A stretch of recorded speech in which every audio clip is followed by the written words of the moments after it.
कुरुक्षेत्र के जयराम विद्यापीठ में गीता जयंती महोत्सव 2024 के अवसर पर श्रीमद् भागवत कथा का आयोजन किया गया है। वृंदावन से कथा वाचक संजीव कृष्ण ठाकुर कथा कर रहे हैं। पिछले करीब 4 दशकों से हर वर्ष गीता जयंती के अवसर पर यहाँ भागवत कथा होती है। मोरारी बापू व रमेश भाई ओझा सहित देश के करीब सभी विख्यात कथा वाचक गीता जयंती पर यहाँ कथा कर चुके हैं।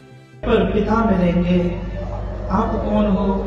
महाराज ने कहा मैं तेरा पिता, मैं शांत फिर हृदय से लगाया,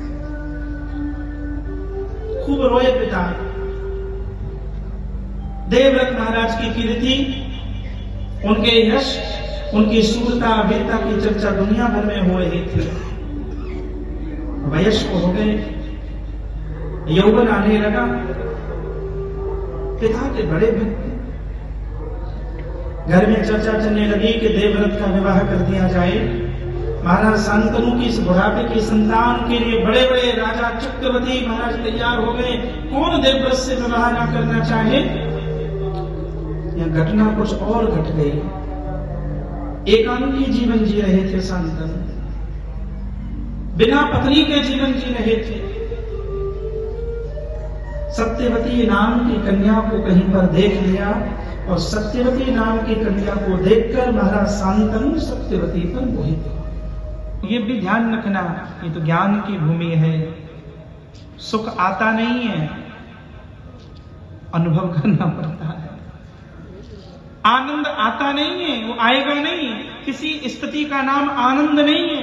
यू हैव टू फील, वो घट रहा है। मैं आनंद में हूं, मैं प्रसन्नता में हूं, बड़ी मौज है, आनंद मिला हुआ है। अब समस्या ये अनुभव नहीं कर रहे हैं। अब अनुभव करो, कितनी बड़ी कृपा ठाकुर जी की है। तो आज जो हम थोड़े बहुत दुखी है ना, इसीलिए दुखी है कि हम जो हमारी संस्कृति है उससे अलग होते जा रहे हैं, पश्चिम सभ्यता की तरफ बढ़ते जा रहे हैं। वो हमारा नहीं है। हमारा तो ये है जो सामने बैठे हुए, जो आप बैठे हुए, ये है हमारी चीज। बाहर के लोग किधर आते हैं, आराम हो जाते हैं, उल्टा हो रहा है। आप निश्चित तौर से मान लीजिए कि हमें वापस आना ही पड़ेगा। अगर वापस आ गए तो भारत, ये तो सनातन धर्म का एक बहुत बड़ा वटवृक्ष है, एक गुलदस्ता है। तो हमें अपने संस्कृति के साथ जुड़ के चलना चाहिए। यही हमारे ग्रंथ कहते हैं, यही हमारी संस्कृति है, यही हमारे माँ बाप कहते हैं। माँ बाप तो परेशान होते हैं जब बच्चा अलग होकर चलता है। तो हमारी संस्था का हम कोई प्रचार प्रसार करने में ज्यादा विश्वास नहीं रखते। हमने ये किया, हमने वो किया। हम अपने मन में लाते ही नहीं है, आई को तो विस्तार ही नहीं है। तो हम लोग तो सेवक हैं, हम व्यवस्थापक हैं। हम आपके लिए अच्छे से अच्छा प्लेटफॉर्म देने की कोशिश करते हैं कि आप बैठिए। ये कुर्सियां इसलिए अच्छी बनाकर के दी है तो बैठने वाला भी सोचे कि मैं कथा सुनना है, आराम से सुनूंगा। हमें आराम से आपकी व्यवस्था करने की कोशिश की है। जब बेटी पढ़ेगी और पढ़ने के बाद उसमें वो काबिलियत आ जाती है कि लड़का और लड़की में भेद कर ही नहीं सकती, कर ही नहीं। पढ़ी लिखी लड़की कभी इस बात को कर ही नहीं सकती कि ये लड़की है, लड़का है। तो लड़की को लड़का बनाने की बहनें कोशिश करती है। तो जब पढ़ेगी अच्छी तो ये बात जो चल रही है भ्रूणहत्या वाली, ये भी खत्म हो जाएगी। तो समाज ने इस बात को लिया है कि बच्चियों को पढ़ाना चाहिए।